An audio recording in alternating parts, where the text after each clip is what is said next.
Hi, good afternoon. Welcome back to the JMFG podcast. Hey, glad to be back in the podcast room.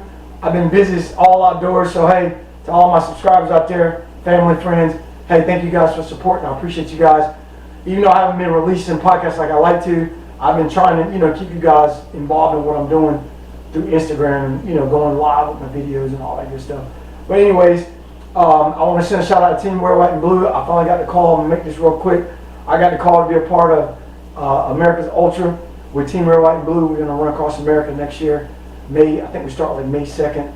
So hey, I'm pretty excited about that, to be a part of that. 12 veterans. We're going to carry Old Glory, the flag across the United States from the West Coast to the East Coast. I think we're starting in San Francisco and ending in DC. I'm so honored to be a part of that.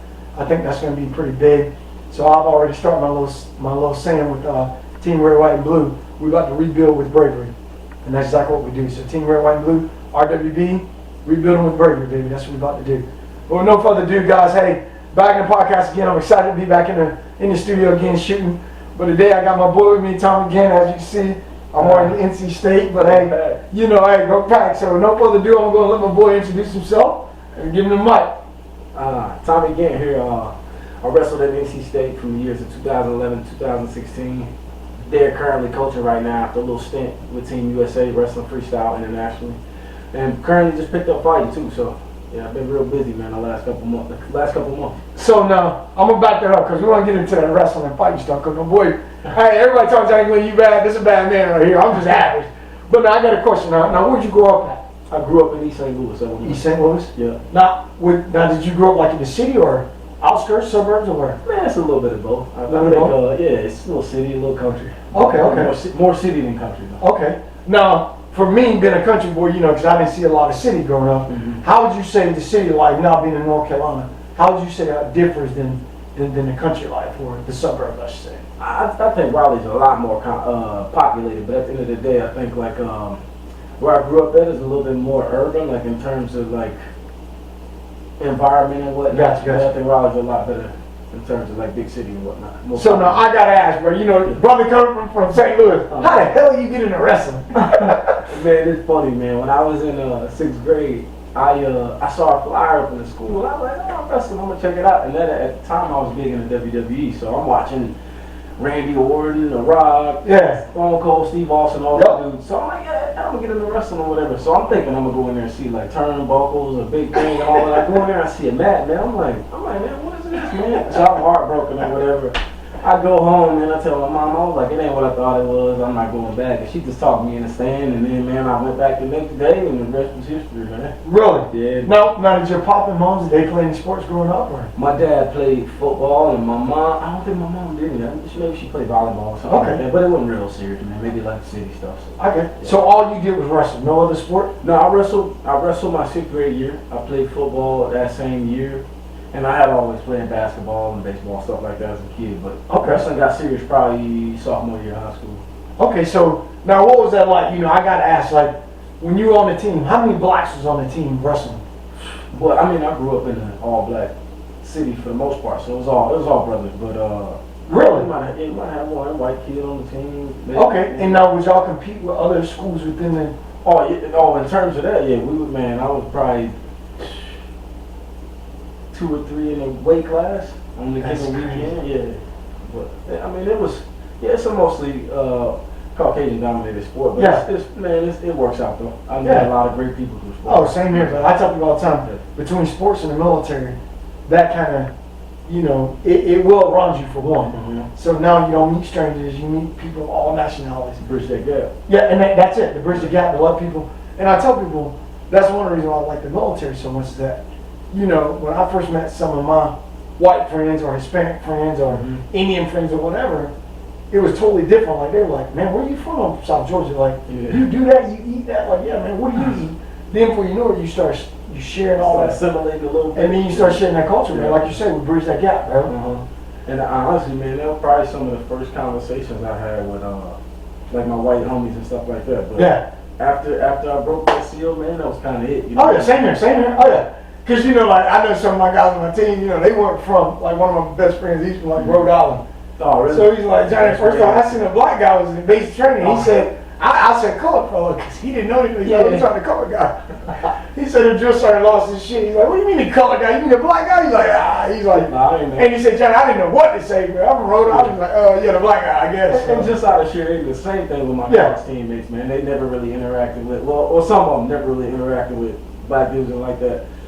But at first it was a little abrasive kind of in the locker room because and I'll give you a little bit more background about NC State or whatever. So I was there before our head coach now, the guy that I worked for got there.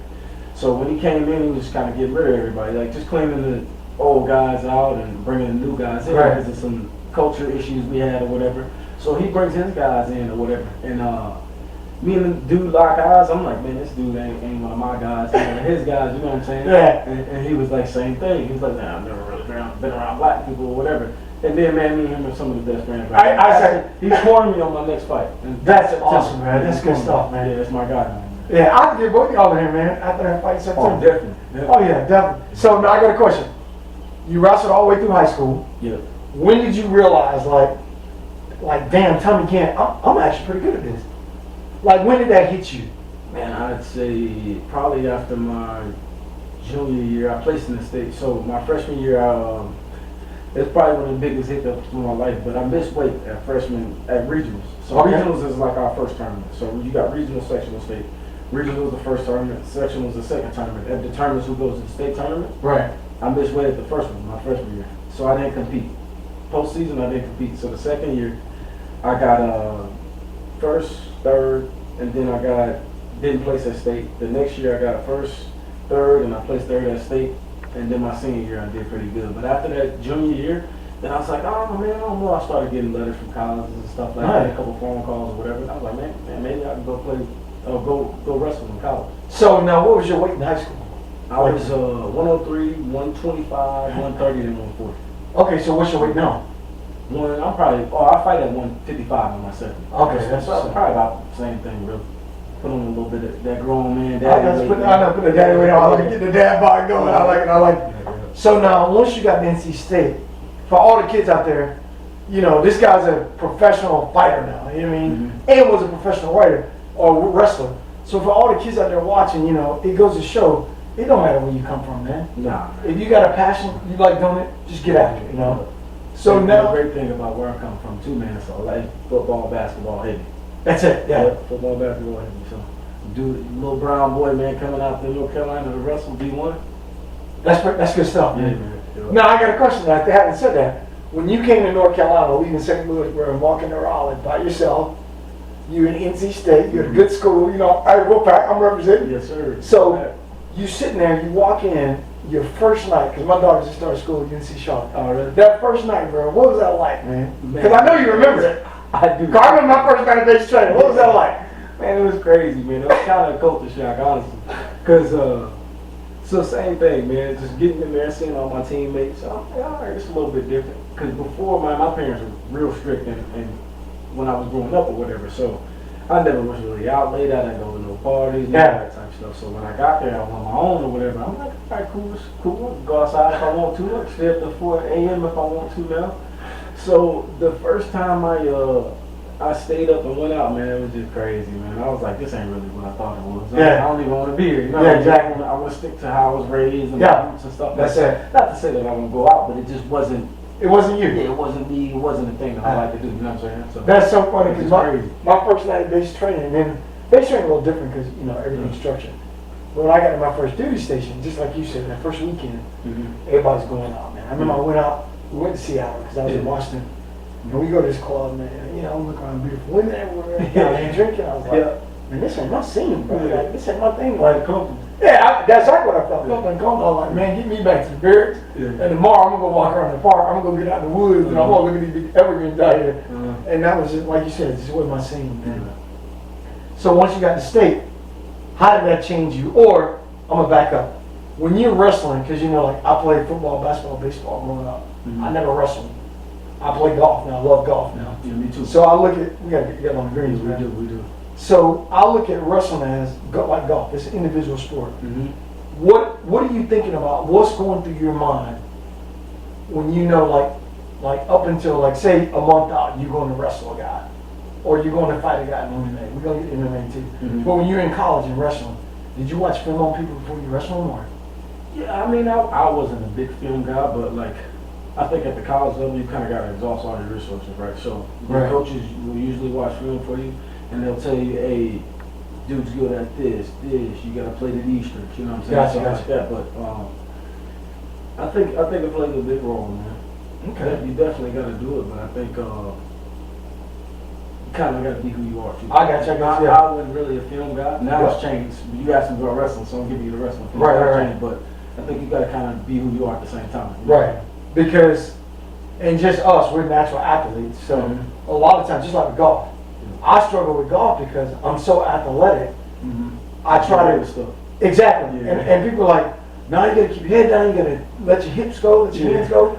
Man, I let my hips go. My hands will catch my hips before I even get there. And I'm like, all right, man, this ain't gonna work. So now I go to the driving range. I listen to the golf coach, and I say, all right, dude, that's your typical way of hitting a golf ball. I'm gonna bring that to my body and let my body do what it does, and then figure it out. And that's what I've been doing. And believe it or not, my golf game's got a lot better because I'm not forcing it, dude. I'm not trying to. I gotta get my hips open. My hands gotta hang back. How about just let them go, dude? If all that's getting out of the way at the same time, let it go. Because you're a skilled shooter and all. Oh yeah, and that makes a big difference right there too. Yeah. So I'm seeing all the small. Oh yeah, all the small details I'm getting, man. So now let's transition to MMA. What would you say the difference? Well, it's a big difference because you're not wrestling. It's MMA, you're fighting. What would you say the difference is? The big difference for you, like transitioning from. Did you see yourself transitioning to MMA, or it was more like? Man, honestly, I don't think I did when I got close to graduating or whatever. I would watch fights and stuff like that, but it wasn't like crazy big like it is now. Right. And I think the main motivator for me now is just like, I was done wrestling, you know what I mean? I finished wrestling 22, I want to say, 22, 23, somewhere around there. Yep. Kind of put it in the back of my mind now. Love-hate relationship. Oh yeah. When I transitioned, it was just like, man, I want to keep competing, but I can't wrestle no more. I'm 31, you know what I mean? Right. I can still fight though, you know what I'm saying? And then when you get on the ground, that's too. Exactly. And you get on the ground, that's your. Yeah, that's my field. That's your bread and butter right there. And all fights, I don't care. No, I say most fights, when you just knock them out, they go into the ground. They go into the ground. Finish them or whatever. Yeah. So now you graduated college now.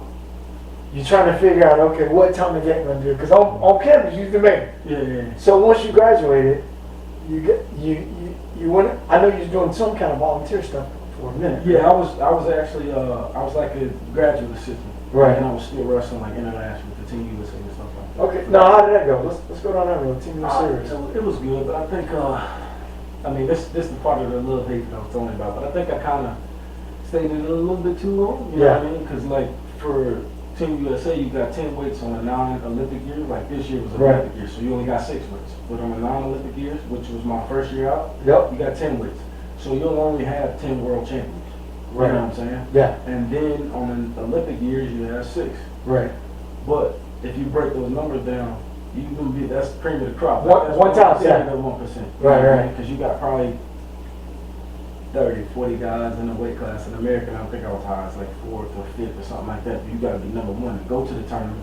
Right. And then you got to wrestle everybody in there. Exactly. But you're number 4 or 5 though, bro. That's huge.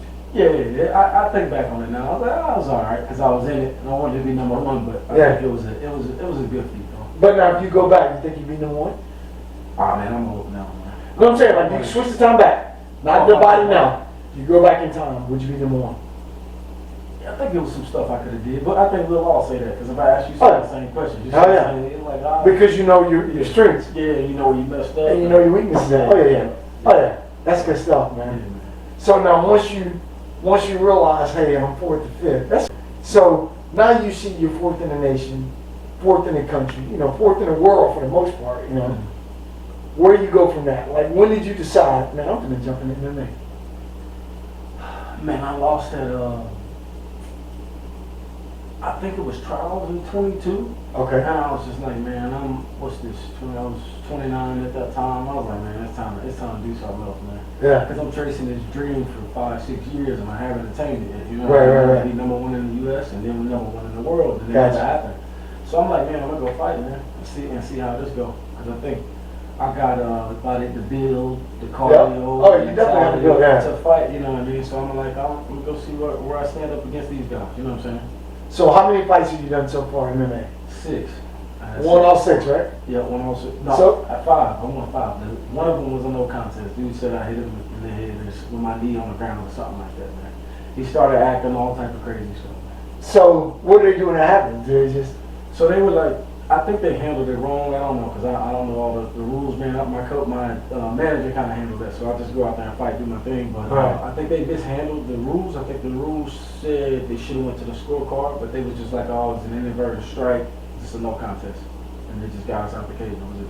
Really? Yeah, man. Man, that's So I should be something. 6-0, but 5-0. Hey, you 6 on my book, bro. Yeah, Hey, no yeah. contest. Hey, you hit him too hard, but no, man, I'm gonna go home. I'm telling you, man. So now I got a question. Let's back up that first MMA fight. Better yet, let's go back to your first NC State fight. You don't want to go to the MMA fight. That first NC State fight, I know you remember it. Yeah, you taking me back. I'm trying to figure it. Oh, I do remember. Oh, you remember it? Oh yeah. Yeah. I know your mom and pops was there. No, they did actually didn't come, man. So I got a family of 6. Right. So I was the Okay. oldest, so I let them hold it down back at the I house. got you, or I got whatever. you, I got you. I go out and handle my business or whatever. But I wrestled at the Hokie Open. I forget who it was, man. It might have been a B-Tech guy, but he beat me up pretty bad though. So Really? it was just kind of like coming to Jesus moment. Oh yeah, like I'm in college now. I was a man in high school. Oh, yeah. Team, and then you come to college, you getting beat up by all these guys, and then you wrestle better guys. But at the end of the day, it just pushes you to elevate. Yeah, it So gets at better. that point, I had to figure it out. The rubber hit the road. I was like, all right, I'm not gonna be one of these backup guys or third or fourth string for my entire career. I'm gonna push myself to be a starter and to go to the nationals and win or All-American at that point. And I think that was when I was like, this got to change. It can't happen like this Yeah. anymore. And then I just kind of progressively got better from there. And then you're All-American? Yeah, years later, but the next year I was 18-8. The next year I was 35-10, and the last year I was 28-3. I would say. That's So I good. got progressively better every time. That's good And stuff. every year. And then you started getting better now. Yeah. After that, yeah, man, I was. It took me a couple of years, but then I started placing in trials and all that stuff, and then that's when I started building up on a ranking in the USA. I actually wrestled for Team USA in the World Cup in 2019. We got bronze. I think we lost to, I want to say, Georgia or something like that. Yeah, we lost to Georgia. So y'all got a bronze medal? Yeah, we beat Japan. So now how does that work? Each wrestler get a bronze medal, or? So that's like the it's like a team event. So you got like dual meets going on a bunch of different mats and stuff like that. You got a pool and then you cross over. We lost the crossover match, so we dropped the bronze and we beat Japan for bronze. So you got a bronze medal? Yeah, world bronze medal, yeah. But it's team, so we don't look at it the same. Hey, it don't matter. It don't matter. But hey, how many people can say, you know, hey, check out, hey, Johnny Glitter interviewed a bronze medal winner. You know what I mean? That's good stuff, bro. And then that stuff your kids gonna always see. Yeah, they will. I gotta find the medal somewhere. That's crazy. Look at this cat. I gotta find the medal. You just like me, no, that crap over there. For real. I want to go. Oh, exactly. I'm with you, right? Hey, you gotta eat. Dog gotta eat. So now that first MMA fight, how did that work out for you? Man, you know what's crazy? I probably shouldn't even say this right Oh, you gotta say it. But so I actually broke my hand before my first fight. So it was I was sparring, and usually sparring in like a week or two prior. Yeah. I was sparring Tuesday, and I was going with this guy, and it kind of got it got out of hand a little bit. Yeah. It got crazy, like not crazy enough for coach to sit there and say, "Hey, stop," but he was like, "Hey, chill," you know what I mean? Yeah. So I broke my hand, this one right here, the fifth metatarsal. Yep. And I was like, man, I ain't pulling out of this fight because I had to fight because season was rolling around. There was a bunch of stuff going on. So I ended up fighting with a broken hand. I managed to get the hand in the glove and all that. Yeah. Sweet by the doctors or whatever. I like curl my fingers. He was looking at me. I curl my fingers. Couldn't see it. Showed me, let me go. That's what's up, man. I submitted the dude and then I got surgery that Monday. So man, it was a blur, honestly. I don't even remember really. That's pretty I cool. was just trying to get by. But that shows the determination too, right? Yeah, oh, you were stopping. Yeah, like, oh yeah. And my coach was bummed. He was like, man, you hurt your hand, it's my fault, whatever. I was like, dude, I was like, relax. No, we gonna be alright, right? Yeah, we fighting regardless. Whatever happened, I'm going in there, man. I ain't gonna not fight. It's already lined up. We paid for it and all that, you know what I'm saying? I'm going in there. Got surgery Monday, and I was back. So I got surgery, so that was the second. I got surgery on the 5th, and I fought again on the 29th of June. So that's like 8 weeks left. That's pretty cool, man. And you won that, and you won everyone since. Yeah, I stopped him with elbows. I didn't submit him, so I had to practice a strike. Nice. Some hands flying in. So now, because you got the deal, bro, so now, are you becoming more of a striker now? Because you know you got it on the ground. Yeah. I wouldn't say I'm becoming more of a striker. I'm just kind of kind of get that experience, man. You know what I'm saying? Yep. I'm not as good standing as I am on the mat, so I gotta kind of bridge that gap. Like we was talking about earlier, Yeah. I gotta get better at that stuff. That's I want it. to go to the big leagues, you know what I mean? Yeah. Because that's the goal, obviously. Oh, you going to the big league? Yeah. No doubt in my mind, man. It's Yeah. coming. It's coming. Yes, sir. It's just time, bro. It's coming. Yeah. So what? So now, so to everybody that was listening, Tommy actually, you wrestle or the coach at NC State now. Yeah. How's that been going, man? It's been good, man. I think the biggest thing for me was just all the administrative work, man. I couldn't anticipate that because before, like I wrestled and then I wrestled in college and then post college. I was like, man, I think I want to coach or whatever. But what I didn't see is all the paperwork and stuff I didn't pull, man. Yeah. So I think that was probably the biggest thing for me, like the surprise, because I love being in the room. I can do that all day, you know what I mean? Yeah, but you can have that paperwork. But when we start getting that paperwork for visits and post visits, I'm like, Jesus, that's a lot, man, you know what I'm saying? Well, you like the same when I saw that. Me and I was operating, man. They be like, hey, we got to do this. Like, man, I ain't got time for that. Hey, get somebody to fill out this paperwork, Like, man. I'm going to the room. Yeah, that's it. Yeah, that's it. So now, what's a typical day like as a wrestling, and you're assistant coach there? Yeah. What is a typical day like for the guys? You just I mean, this summer was a little bit different, but I'll give you like what we got coming up in the next couple of weeks. So we get up at probably 5:30. We got practice at 6. Well, a little strength practice. So I lift weights at 6. We go out to the track. We run at 7, and then we finish up around like 8 o'clock, 8:30, somewhere around there. We come back at 3 for practice. That's probably an hour and a half, 2 hours. Okay. Finish up around like 5, and then we just do the same thing the next day. We take Wednesday off, Thursday, Friday, Saturday we go, and we take Sunday off. okay. Now, are the guys? So when you guys getting ready, say y'all going to compete against B-Tech or something. Uh-huh. Are you guys looking at their wrestlers, and then like, do you know like, all right, say me and you in the same weight class, do you know that's the guy you wrestling before y'all get to the? Yeah, for the most part. I think now, so the only thing different from when I was in college is now the freshmen can wrestle. So say you at D-Tech or whatever, and you got a blue chip freshman that's at 133. And he can get down. He's got 5 dates that he can wrestle before he triggers his eligibility for that year. Right, So he right. wrestle 5 times. Okay. Singlet, and he can still stay redshirt for the next year. Nice. If they wrestle him 6, then he's No longer redshirt. Yeah, burnt. Gotcha. Yeah. He burnt it. So that's the only thing that kind of changes it. So the dual meets could kind of vary, but postseason is all older guys. Okay. If you wrestle him in postseason, then he's burnt his redshirt. Okay, because you want to keep him as a red shirt if he's good. Exactly. Yeah. For the most part, unless you need him in the lineup. But it comes to whether you want to be good now or you want to prepare for down the road. You know what I mean? Yeah. Me personally, I'm preparing down the road. Yeah, me too. Yeah. So now, what's your? We do at NC State too. So Chris is what's the coach's name now? Pat Papalizio. Pat Papalizio. His brother name is Chris. Which guy? Pat, Chris. His brother's Chris. Yeah. You mean Frank? Is that his Frank? Short guy, right? Yeah, I might have gone. Yeah, Frank. Frank, Yeah. Frank, yeah. His girlfriend is she's working at Oak Grove with me. Oh, that's Anthony. That's Anthony, my bad. I'm getting the names all messed up, man. Anthony, yeah. Yeah, Anthony, Pat good- watching this too. Anthony, that's my favorite. Man. Yeah, Anthony good people, man. That's my boy. Anthony good people, man. Yeah. So Anthony, hey Pat, y'all watch this because I didn't even talk to the wrestling team. Yeah. Were you there? I don't think you were there. I think you were graduated. What year was it? It's been about 3-4 years ago. Yeah, I was a GA then. Yeah, I think you said GA.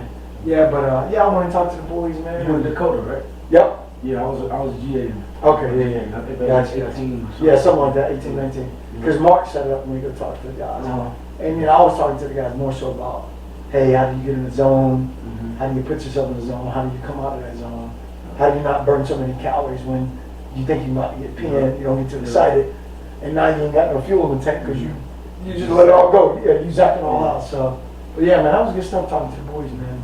I know you told me when you get down there and talk to them. No, and we need it, man. Because I think that's probably the biggest thing is the mental game now. Because we got to nationals, we placed. I think that year y'all came and talked. We placed 4th that year, but we ain't been back up there since. We've been top team and we've been winning the conference, but we got to do something a little bit different to kind of make that jump. You know what I mean? Yeah. I don't think that's where the mentality keeps coming in. Yeah. So going down to the site, doing Yeah. whatever assessment thing. Oh, yeah. How that's doing it was. Oh yeah.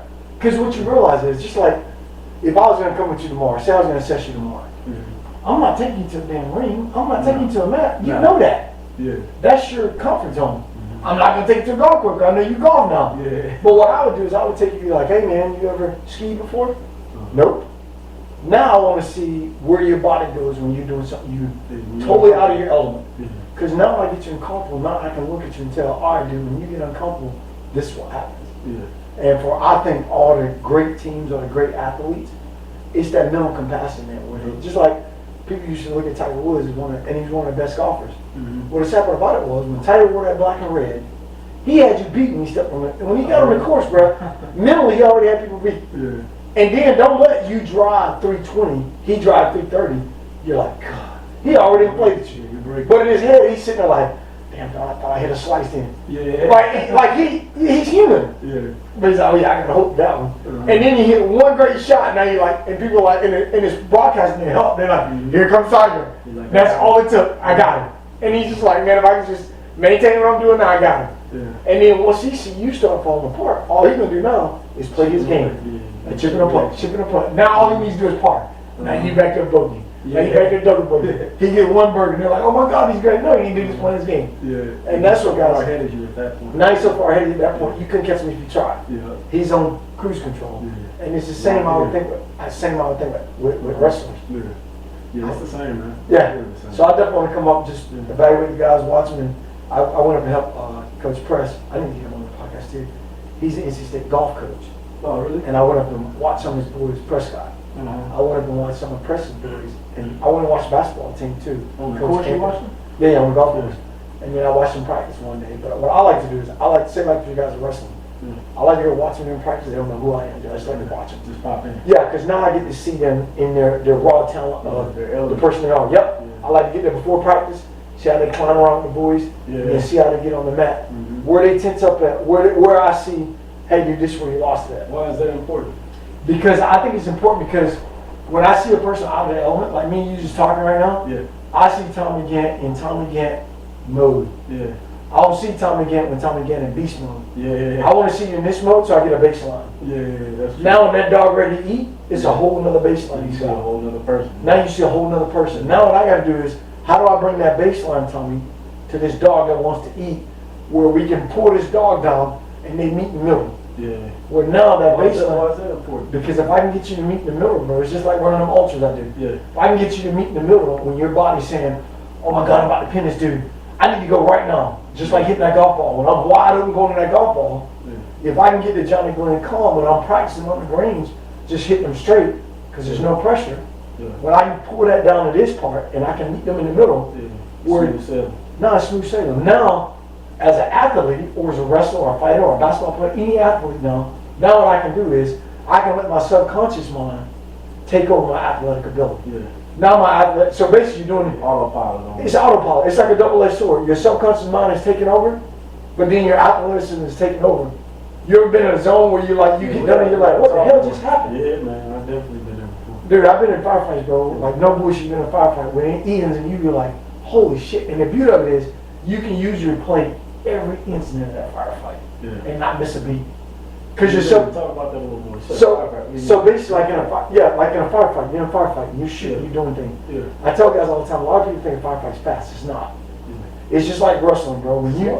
It's slow, bro. When everything is, when you can bring that subconscious mind down to what you know as a tactician, when I can bring everything down that I know, and I know Rusty Cotton is flanking, I know Dormani doing this, I know Al is doing this, bro. Everything's moving slow.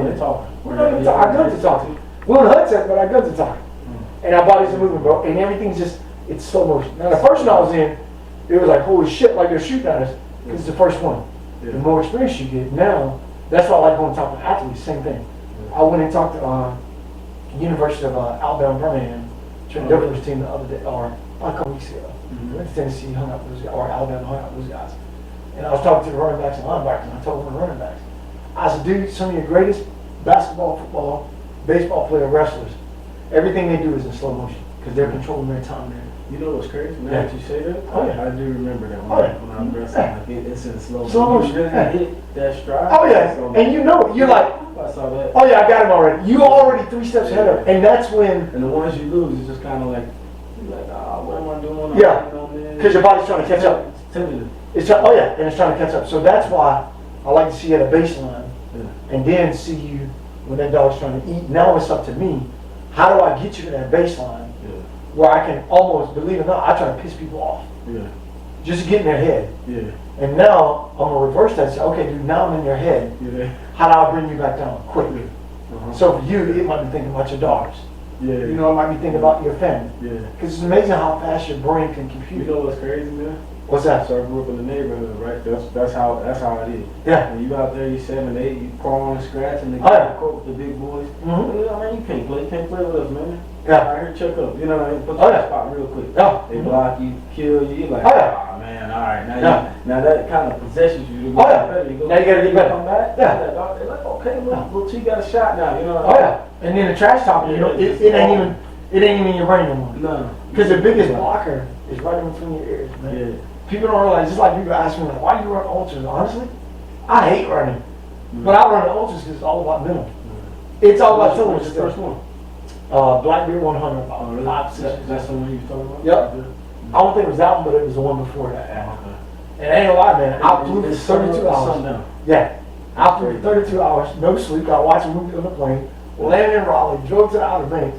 My buddy Damien Owens and Will. Is it North Carolina? Yeah. All in all, Yeah. is it hilly or is it flat? It's pretty flat. You get 1 or 2 hills, not nothing big. But Will Clark and Damien Owens brought all my stuff, man. I showed up to the race, slept in my car for 15 minutes, and we did it. We ran it. Oh, you crazy, man. Yeah, but it's one of the things though. It's all mental, man. Yeah. You're like, oh, that's crazy, but you can do it though. It's all I'll about take any breaks or like, no, man. We ran the whole time. Like, you stop, you eat on the run, you stop. You know, I think we changed socks. what, like every 20 miles? What, 20 It miles? just depends on how the body feels, and that's what I tell people. You got to learn to listen to the body. That's 90% of So it how right you there. feel after something like that? The next day, dude, I was a little sore, but I felt good. For me, it's usually about 4 or 5 days after is when I get the like, holy shit, my legs are sore. Yeah. The lactic acid it builds up. It's like, oh my god, falling down the stairs, trying to Yeah. running, walking straight leg like you've been on a horse. Yeah. But other than that, man, it's just like wrestling. That's You crazy. get done, you sore. But that's what it is. It's all the excitement of your body. Like, all right, you're on that 80 miles, 20 miles ago. How many, what's the pace? Like, what type of pace? For me, I try to maintain between 11:30 and 12:30 or 13 minutes. That's crazy. Yeah. But now I'm getting ready, which is, because now I'm getting ready for the Ultra Across America right now, the team are like blue. Yeah, I gotta change my whole run style, because now I gotta get faster. Yeah. Just like you go to MMA. Uh-huh. Now you gotta learn how to strike instead of hey, just getting on the mat. Uh-huh. So I'm, bro, So I'm I'm gonna run for time, like what, like nine minutes? yeah, well, I think we're looking at 7:30 to 8 minutes per guy. Oh, for yeah, 15 that's miles. crazy. I'll book it. You know, Yeah, yeah, so now, bro, like, I ran the other day, I'm like, man, I'm booking it. I found out, I think last Thursday. So, you know, as soon as I found out, I'm like, man, I gotta start training, because I know I'm gonna train. Yeah, you Shit, I was like, I gotta train. I just gonna do it, because no. Yeah, me too. I went out there and ran hard the other day, bro. I ran hard, 2 miles. Yeah. Man, I was running at 10:30. I was like, oh, hell, man. I was like, Johnny Green can't be that one. So, Yeah, no, you I got can't it. do that. I've been swimming, yeah, I've been riding my bike. You know, I get where I need to be. That's good. And when y'all planning on doing that? May. It's in Oh, May. that's next year? Yeah. So I got time, you know what I mean? Yeah, that's good. I got it. And how's it gonna work? You gonna do Just relays. Just new relays. how many guys? 12 veterans. So 9 guys, 3 females. So you get what, 2 hours of sleep in between? No. So it's going to be 4 3-man teams, is what I'm understanding right now. They're still working everything out, but you'll basically run your 7.5 minute to 8 minute mile pace from 15 to 16 miles. Mm-hmm. You'll pass the flag off, so trucks are going to be following, you know, your support crew. Yeah. And you just keep passing the flag off. So if you got 12 guys and each guy's running, say, 2 hours, that's 24 hours. So you basically got 22 hours. Yeah. You know what I mean? That's crazy. So it's like an ultra within them. Yeah, it's also within the guys. Yeah, it's gonna be lit. It should be fun. So everybody out there, go check out Team Wear White and Blue, because that's what we're gonna be doing. I'm gonna check that out. Yeah, it's myself. gonna be good stuff. So come on, support, man. No doubt, man. Come run a couple miles with me, man. I might do that. No, Yeah. actually, you got my word. I'm gonna do that. I like that. And as soon as we get close to North Carolina, whatever route we take, Uh-huh. show up, man. Jump in there. Yeah, I and go will. miles. What city? You know what city y'all I going? don't even know. I think we're starting in San Fran. We're ending in DC. So Oh, okay. So that'll be the tail end. yeah, be telling. Yeah, I'm gonna definitely. Yeah, I'm gonna need a little support at tell later, man. Yeah. If I'm around, I'm definitely Yeah. coming. Cause I think just looking at, I think what's gonna be hard for the guys, for all of us, me included. I'll speak for me. What I think is gonna be hard for me is when you're going through the plains, man, the flat state, bro, dark. Nobody's out there. You're just like, oh my god. What time y'all start? I have no idea. They probably, I don't think they worked on it out yet. Oh, So. okay. It should be a good time. Yeah. It should be a good time. I like it's just something about being up when ain't nobody else up, man. That's it. I like That's that. it. I Because like that, like 3 you, or 4 a.m. because you're putting that work in, man. Get in my zone. Yeah, you putting that work in. That's all about just, like, you know the deal, man. Trying to be, and this is what I try to tell people with the JMFG podcast. We're trying to making families greater one story at a time. Yeah. Just like your story. There's some little kid out there right now that wants to be a wrestler. Mm-hmm. And he walked in that gym, and guess what? It was predominantly white. Yeah. He might have turned around and walked out. But don't. I almost did. But don't though. You got somebody right here, dude, that's, All-American, 3-4 years straight. Now he's in the MMA. He's doing it. Now he's a coach at a D1 college. Yeah. He's getting it done. So just hearing your story, man, is just, one, I'm humbled to hear it. Yeah. I'm happy to call you a brother and a friend. Yeah, no doubt. But it's just great being able to hear you come in and tell your story, because I didn't know all that stuff about your story. You know what I mean? Oh, for real. And hell no, and you can go Google him. It's legit. Yeah. Because the first time I met you, I was like, man, who is this cat? Yeah. And then we was down in the ring shooting or whatever. And I was like, man, who is this cat? And then Mark was like, hey, Johnny, this cat, he's up and coming. He's going to be good. I was like, I look at you, young man. And I'm like, man, who is this cat? And then I started following him. I'm like, man, this guy's doing it. And then my first time I saw him in NC State, I'm like, man, he's doing it, man. That's good positive stuff. Those are the role models we need. Yeah, no doubt. I mean, you paved the way for guys like me too, man. Oh, yeah. And I tell people all the time, man, when I first watched my ODA, bro, only brother on the team for really? 6-7 years. ODA, Operation Attachment Alpha. My back special force. Mm. I was the only brother on the team. But those are my brothers too. Team of what? 12. Team. Really? Well, we never had 12 dudes. It was always 8 or 9 because, In and out? yeah, you never get that many guys on the team, man. You try, but it's just trying to train those guys, and guys get hurt and never make it through. So, That's but at the end of the day, man, being there, you're the elite of the elite. You're the best of the best. And just like you wrestling, best of the best, it puts you in a whole nother realm of like who you really are. So, it sets you apart, man. No That comes from that 3 or 4 o'clock waking up in the morning. Ben, if you don't mind me asking, what was like a defining moment for you in the service? Like if you could think of one. My defining moment in the service, I know it right now, bro. It was when I was told, voluntold that I wouldn't deploy no more. What was that? What do you mean voluntold? What? Basically, my unit was like, hey, dude, this is what's going on with your body. Your body's breaking down, so you can't physically deploy anymore. And if you do, you got to do. Deployment is like overseas. Oh yeah, that's when you're going to do your job, man. You operate. Really? That's getting a big show. That's like me telling you, like, hey, man, you can go work out on the mat, but you can't wrestle. I mean, I ain't doing that. Yeah, I'm good. Yeah. And that was the defining moment, and it cost me a lot, because at the time I realized, it's more about you, but I'll just say this real quick. At the time I realized Johnny M.F. Glenn was just Johnny M.F. Glenn. Johnny Glenn is who I was. Yeah. JMFG was just a piece ego. of pole. That's all it was, the ego. It was a name given to me, that's it. And then you realize, 3-4 years down the road, you go talk to a counselor, you lose your family, you realize, like, hold up, baby. You look in the mirror and you're like, JMFG is just a name. Yeah. Johnny Glenn is who I am. Just a South, little country boy from Bainbridge, Georgia, right? Like, this is who I am. And then, at that point it's too late. You've lost or damaged your relationships with your kids, your wife, ex-wife, and you try to mold that. And now what I do is I try to help guys that are getting out. Like, look, man, when you leave here, that wheel keeps rolling. Yeah. That train's gonna keep going. That life keeps going. So guess what? That wife and that kid at home, those parents at home, they're gonna always be there to the day you leave here. Yeah. So that's what I try to always tell people too, man. Because like in our sport, you get wrapped up in it so much, man. Yeah. And it consumes you, which should be the Oh, best. Like it has to a degree, but you gotta have that balance. You got to. Like me, man, I see my kids, man. I make sure I see my kids. You got to, bro. You got to. Take them to parent, teacher, conference, all that type of stuff. Because I just want to be there. And Yeah. I want them to always know they're all there. And if you do that, at the end of the day, you'd be surprised at how much more they like you and how much more determination they have. Not to beat you, but to beat you. Just like my son and my daughter, man. I love it. My son always told me, Buck, I'm like, bring it, man. You know what I mean? So we're always, everything we do, we compete. And I love it. That's all my kids. Like, I was having Lauren move in. I'm carrying 2 bags, and Sailors are my ex. She's carrying bags. Not where all like, who carried those bags? I can't pull bags upstairs. And nobody says nothing to anybody. Everybody's competing. It's like, you look around like, well, I carry this up. Like, whatever. You know what I mean? Who cares? Yeah. But that's good, though. So at the end of the day, man, it's all about, making this world better. And then setting it up for the next generation and the next generation after that. Man, I tell all our guys that exact same thing. We have a couple guys on the team right now. No, they didn't get into trouble or anything like that, but it was just little hookups and whatnot in the road. And I was like, dude, man, at the end of the day, like, you gotta be better than the day before. And more importantly, you got a brother coming, you got a kid from your club coming in the next couple of years. So you setting paving the way for them. You got to, yeah. And it can either be, these guys are difficult to deal with, or it can be these guys get after them. And I'll follow these guys in the classroom. Yeah, exactly. That's it. So that's money, bro. I'll come talk to the guys, man. no doubt, we need it, man. Let's set it up. That's Well, hey, guys. next level. I like it. So, hey, guys, go Google my boy Tommy Gantt. Hey, once you Google him, he's humble, but once you Google him, you'll see, the accolades are there, man. I love what you do, bro. I love what you stand for. And we didn't even get all the volunteer work you was doing for kids all over the country, all in New York. I remember when I was trying to work on things with you to get in front of the kids there too.